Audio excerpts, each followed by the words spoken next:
Hi, welcome to the Shepherd's Rest Doc Talk. This is episode 194B. I'm Cam, this is Julie. Hello, I'm back. Yay!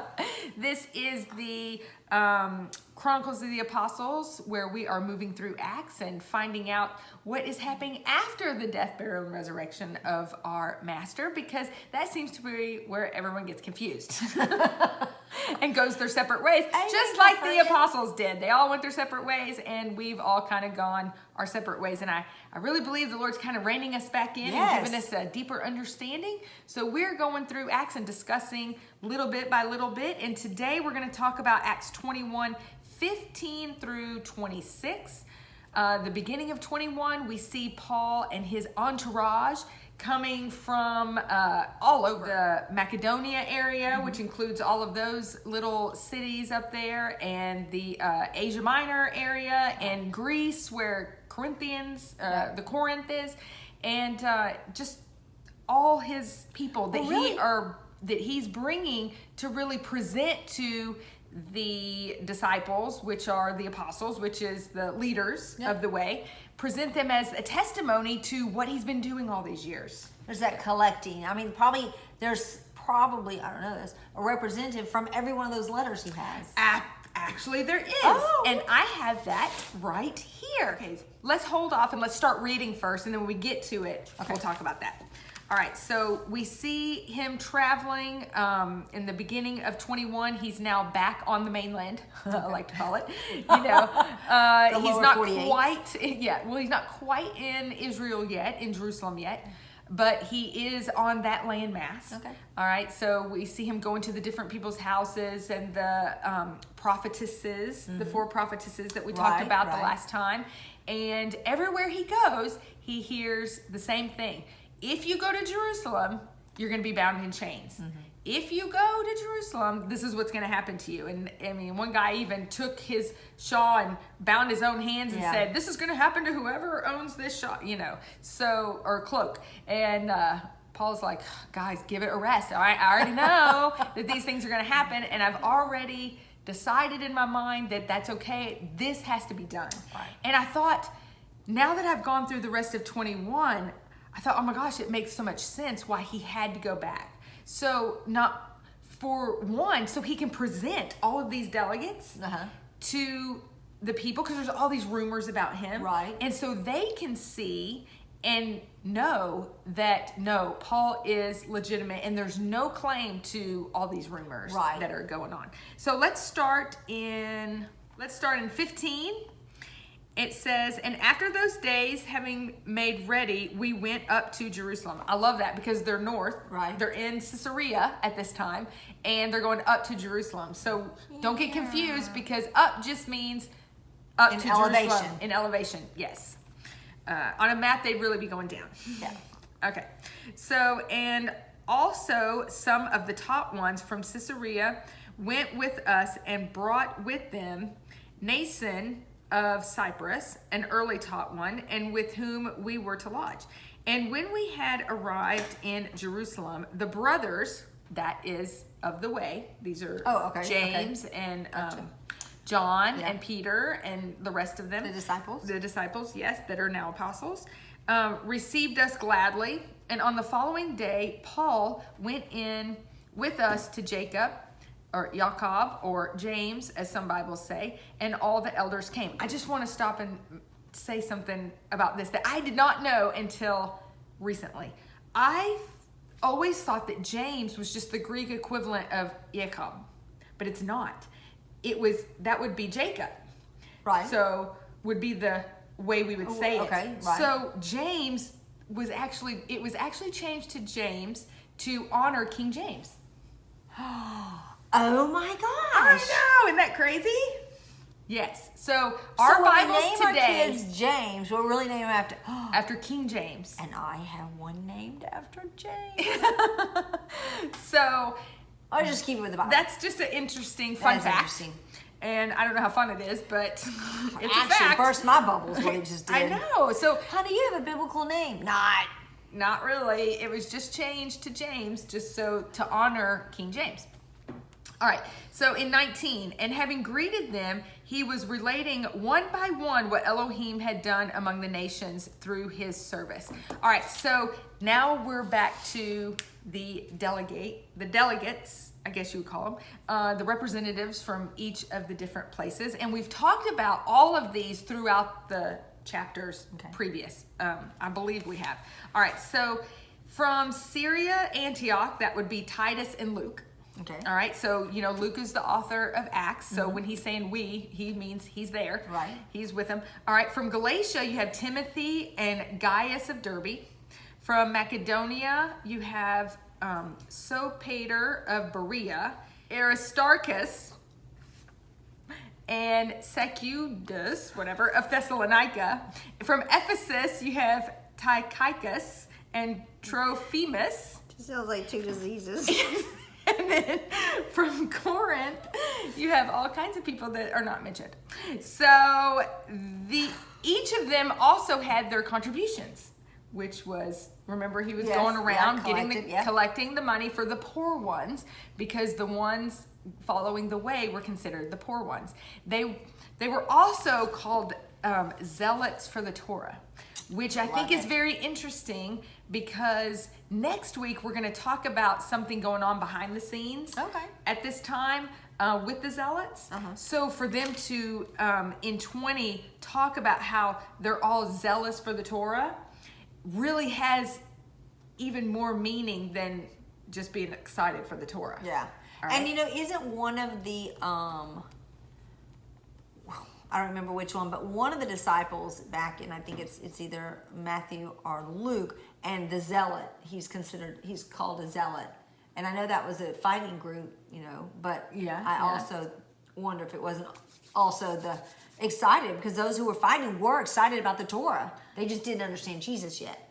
Yeah. Yeshua, Yeah. Like Paul. Paul was zealous. Yes. But he was just very zealous. Didn't understand. He was zealous for the Torah. Right. But a lot of them were so misguided, because their zealous was in insurrections and riots and, all of those kinds of things. So when you referred to someone in that day as a zealot, it had a negative connotation. Probably the same way, we would say Christians sometimes. They think, those, the Christians, they fought in the name of Jesus, and they killed all these people, and they conquered the world. And like in the Crusades. Right. It can have a very negative connotation because of what they've done in that name. Got you. Yeah, that makes sense. All right, so let's keep going and talk about the next part. In 20, it says, and when they heard it, they praised the master, and they said to him, you see, brother, how many thousands of Yehudim there are who have believed, and all are ardent for the Torah, so zealous for the Torah. Now, so here's Paul presenting all these Gentile believers that are believers now, not really considered, you know what I mean? They're not converts, but they're God-fearers who are serving the God of Abraham, Isaac, and Jacob. Who are also zealous for the Torah. Right. So here you have the disciples saying, look at all these Jews who are believing in the Messiah and are zealous for the Torah. Yeah. Zealous for the Torah is the common denominator here. That's what I love about this. All right, so in 21 it says, but they have been informed about you, that you teach all the Jews who are among the nations to forsake Moses, saying not to circumcise the children, nor to walk according to the practices. What then is this? They shall certainly hear that you have come. So let's talk about that for just a second. First, I want to note that he's saying that you're teaching the Jews not to do these things. They don't care about what the Gentiles are or not doing. Right, and the truth is, they really would rather the Gentiles not come over and do what they're doing. That's exactly right. That's exactly right. See, Paul, while we want to say he said Torah no more, for a Gentile, what does that mean? Nothing. Right. It means mean nothing. No more. We never you did never it. had it. Right. So, but for a Jew, that means to forsake everything that they've ever known, grown up, and are a part of. I mean, it's part of their DNA. It's ingrained in them. And it's the number one sign from Deuteronomy 13, don't follow that person. That's right. So if Paul is saying the Torah is no more, then he also is a false prophet according to Deuteronomy 13. So I wanted to point that out, that they're not talking about people in general. That's because really even good. on the Messianic side, we tend to go, see, he was doing this and it was wrong. They're talking about Jews, all right? Jews right here. This is what the disciples and the apostles were concerned about, not the Gentiles. Because if we lose sight of that, then we lose sight that Paul was an advocate that no, Gentiles are involved in this also, and can also do the Torah. Yeah, yeah. You know, so doing the Torah has always been the base. And the problem is, because of the way he preached to the Gentiles about coming in, it got confusing and people thought that he was saying that to the Jews. Also, the Jews were so ingrained in their traditions that tended to contradict the Torah that when Paul taught against that, they just associated with it and said he's teaching against the Torah. Right, because they equated the oral Torah sometimes higher than the written Torah. Yeah, and not even the oral Torah. It could just been the traditions of that particular synagogue in that particular part of the world. Yeah. Would be oral, that's what I was thinking. The oral, yes. Yeah. So their particular, but even like today, you have. I grew up Baptist, but you can go to one Baptist church and you have these set of kind of common laws that we all. It's not really written, but but everybody knows this is how you work. Then you go over here and it's a little more liberal, and you can you can raise your hands in praise and worship and it's okay, but on this church you don't. It's very reverent, and that's a lot of what he was dealing with. And so as he was bringing the Gentiles in gently, you know what I mean, gently, and not just putting the whole Torah on them, as he was bringing them in gently and bringing the Jews gently, all right, he was getting a bad rap. Now, I want and his lives. I mean, this even is presented as this is what they're saying about you, not this is what you're doing. Yes. But we grow up going, oh, well, that's what he did. Yes, and that is exactly what brings me to my next part. So let's keep reading. It says in 23, so do this, what we say to you. We have 4 men who have taken a vow. Take them and be cleansed with them. So it's assumed that Paul was also ending a vow. Right. Okay, I mean, obviously, because I don't know if it's even, correct me if I'm wrong, but I don't even know if you'd be allowed to go cleanse yourself with Nazarites. Let's just say it's Nazarites who's ending a Nazarite vow if you haven't been doing it. Right, and the vow is considered number 6, the Nazarite vow. That's what's called the vow. So that's another reason why you're like, well, yeah, they're Nazarites. Right, and it's believed, remember when Paul's like, I have to keep this. Right. Yeah. I have to keep this festival. I mean, he was ending, it's believed that he was ending the Nazarite vow. I mean, there's nowhere that actually says that, but there's so many hints. Well, to it. And if you, again, that's why knowing the Torah is so helpful when you're reading this. That's right. All right, take them and be cleansed with them. So this is a 7-day process. All right, take them and be cleansed with them and pay their expenses so that they shave their heads. Another part of the Nazarite vow. And all shall know that what they have been informed about you is not so. So it's lies, it's false. All right, but that you yourself also walk orderly, keeping the Torah. All right, this could be a whole can of worms here. I'm not even kidding. I mean, there's so many places we could go here. First of all, obviously it's a lie. All right, he's not bringing the Jews away from the Torah. We're not going to talk about the Gentiles right now. We're talking about bringing the Jews away from the Torah.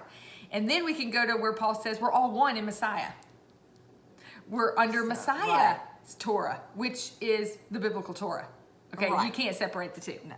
All right, that's what I love about it. When he says I'm under Messiah's Torah, and we're going to talk about that. We are going to read 1 Corinthians 9, 19 through 23. All right, and as I get there, I want to say this, that the mainstream uses this. They can't defeat it and say, oh, I guess it was lies. He is Paul obviously went through the process and went through the cleansing and did the sacrifices at the temple. After Yeshua's been dead. And risen did the sacrifices. He did everything according to the Torah. And they even say, so everyone will know that you keep the Torah, which includes all the sacrifices and everything else that's in the Torah to do and not to do. He is one that keeps it. The mainstream Christian church says, oh, well, he just did that because of 1 Corinthians 9:19 through 23. I don't know where you're going. All right. All right, so we're going to read that, and then we're going to dissect that verse, and then that's where we're going to end. All right, so let's start in 19. It says, "For though I am free from all, I made myself a servant to all in order to win more. And to the Yehudim I became as a Yehudi, that I might win Yehudim to those who are under, that I might win Yehudim." Stop there. "To those who are under Torah as under Torah, so as to win those who are under Torah." Stop right there. And the next group, "To those without Torah as without Torah, not being without Torah towards Elohim, but under Torah of Messiah, so as to win those who are without the Torah." And then it goes on to say, "To the weak I become weak, so as to win the weak." All right, so everybody uses this verse to say, see, when he was with the Jews, he just acted like a Jew so he could win the Jews. Now, here's what I would propose to you. So, wouldn't that make him a hypocrite? Yes. Wouldn't that just make him like someone you can't trust? Because who wants to A follow chameleon? someone, yes, who just Like pretends? the enemy does. I can lie to you in order to win you over to my side. Right. So we're saying that Paul did that? Okay, that doesn't make any sense. Now, I'm going to show you who these three groups are. Okay. This is like, okay, I also want to say this, that in my Bible does not say this because it omitted this part, which kind of bothers me, but if you go to the King James Version, it does not. It says, "And to the Jew or to the Yehudim become," all right. And then when it says, "To those who are under the Torah as under the Torah," and then it's supposed to say, "Although I am not under the Torah, to win those who are under the Torah." Now, I don't know why mine omitted it. Some of them do, some of them don't. However, no, the King James Version omits it, which is why this one, because it's according to the King James Version. Now, who are the three groups of people that we have talked about all through Acts that Paul preaches to? There's three groups. The Jew, the proselyte, and the God-fearer. All right? Right, because proselyte's the one that converts. Gotcha. Yes. So, to the natural-born Jew, I'm a natural-born Jew. Right, yes. I can commune to the natural-born Jew. But to one who's converted under the Torah, I can, but I'm not one of those. but I'm not one of those who converted under the Got you. Torah. I'm not one under the Torah. Meaning, A proselyte. convert. Right. I'm not right. a proselyte. And to the ones who aren't under the Torah, but are under the Torah of Messiah. Right. Do you see? Because they've been brought Those in are the three without groups. converting. Which- and they're not born. Yes. Yes, so good. I know. So when I really studied that and really took it back to the three groups that Paul is referring to, Right. it makes perfect sense. Yeah. Why he would say the ones, because that's what gets people. They say, "And to the ones under the Torah." Okay, well, wouldn't the Jew and the one under the Torah be the same? Yeah. So that doesn't really make sense that it's the people who are under the law of Moses. If we just saw in Acts that he is doing the Torah, then why is he now saying he's not? Right. It Yeah. it doesn't make any sense. Yeah, no. But when you see that in 1 Corinthians, he's talking about, look, when I'm around the Jews, I hold myself to those high halakhic standards Right. that other people don't because they're not Jewish. Because I'm Jewish. it's kind of like you have someone who was born Catholic, but they can relate to Baptist and they can relate to Methodist, because as long as we all understand Right. that we believe that Jesus is the Messiah and he's our Savior. Right. Yes. But I can relate to the Catholics because I was born a Catholic. I Right. went through all the Catholic stuff. Right. And I can relate to the Baptists because we have that in common, although I wasn't born Baptist. Right. And I can also relate to the God-fearers because we're all one in Messiah. Right. I have kind of because you come believe out, in what I believe in now. well, because now he's, and then it says, notice how, anyway, I lost my place. But at the end, it's all because so I can win some. Right. So to the Jews, I can win some. To the proselytes, I can win some. To the God-fearers, I can win some. Because he's putting them under this one umbrella group. The one body. Of Messiah. Yes. I like it. But he has something in common with every single one of them. Yeah. Even the one who's converted, the proselyte, because they've converted into what he is. Right. Although They he wanna wasn't share one that. of them. Right. I don't have your journey, but your end journey is the same as mine. But I still need to win you to this other group. Right, to understand that Messiah, yes, that's a good group, but that group is what gives testimony that he really is Messiah. Yes. Gotcha. Yes. So I want to end on that because that it gets very confusing when you go through 21 and then you go and listen to a traditional Christian commentary on it, because they will go right to 1 Corinthians 9:19 to prove that, see, he was just pretending to do that to appease them. Okay, well then that would make him somebody I don't want to listen to, because I don't want to listen to someone who's a hypocrite and says one thing and really means another, just so I can win you to something that's truthful. Right. But I'm going to be untruthful to do it. It doesn't make any sense. And even understanding the Nazarite vow, the whole reason was so you could even be more set apart to him according to the Torah. Right. So you would pretend to do, I would be take scared to death of being struck by lightning. I mean, and then you're going to pretend there, and then you're going to just, I guess I'll shell out the money for these guys. I mean, just the whole thing just to make peace. It doesn't make sense unless you see it in light of he was still a Torah observant, he was still Jewish, he was a Pharisee of Pharisees, and as we go through the rest of Acts, you're really going to see the true Paul, where he's in front of all these different leaders in chains saying, I have never broken the Torah. Right. I mean, I would never forsake the Torah, is a better word. I have never, I am a Jew of Jews. I'm a Pharisee of Pharisees. I am one of you. I'm not telling people to not circumcise their children and not follow Torah. Yeah. All I'm doing is gently bringing Gentiles in that makes it sound that way. Right. It would just, yeah. That's so good. And even thinking again, I mean, I'm so stuck on the Nazarite vow thing, because I'm like, I never thought about it this way. But I mean, so he literally goes into Nazarite vow at some point while he's ministering to others to draw closer, because the Torah is telling him how to draw closer so that he can more properly represent Messiah to these people. Yeah. But because you just got to be as holy as you can. Yeah, you gotta be as set apart as you can. Paul has been put in a position to do what has never been done. Right. And then how many Jews, born Jew, who see that they're Nazarite and realize how holy, separated that is, might even be more prone to listen because of the position that he's in of taking that vow. Right. I'm sorry, I may be doing this all day. Yeah. Boo. All right, so let's read the rest of it all the way to 26. In 25 it says, but concerning the nations who believe, we have written and decided that they should keep themselves from what is offered to idols and blood and what is strangled and whoring. Then Paul took them in on the next day, and having been cleansed with them, went into the set-apart place to announce the completion of the days of separation until the offering should be presented for each one of them. So 25 is basically taking them back to Acts 15, saying, look, we already said, these are the 4 requirements for the God-fearers coming in who want to learn about Torah. They must adhere to these 4, and they'll learn the rest. Right. And you gotta start somewhere. That's right. You have to start somewhere. And I read a lot of commentary this week from Messianic commentary that said that they really could care less what the Gentiles did. I don't personally hold to that, because why would we not want to bring them into something that produces life? Right. Absolutely.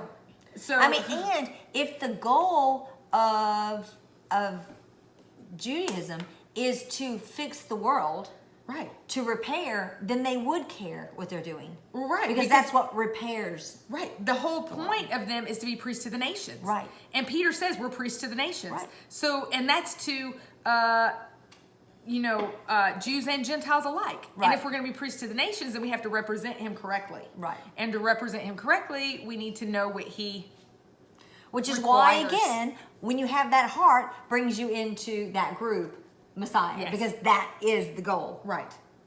Understanding the mission. Right. And another contradictory verse would be, there is no Jew or Gentile in Messiah, would contradict 1 Corinthians 9 if he's really talking about these different groups. You know what I'm saying? Right. If he's like, well, I'm this to these people, but then he's over here going, we're all the same. Why are you acting different when Apollos comes? And why are you acting different when I come? And why are you, it doesn't make sense. He's just, he wasn't a psychopath. I mean, we just are misunderstanding, and we have kind of changed things up a little bit as to what it means. Right. Instead of being able to go, I don't get it, let me search more, we just decide, well, that's just wrong. That's just what, or that's just what it means. Yeah. All right. Well, thank you so much for joining us, and we will see you next week. Shalom.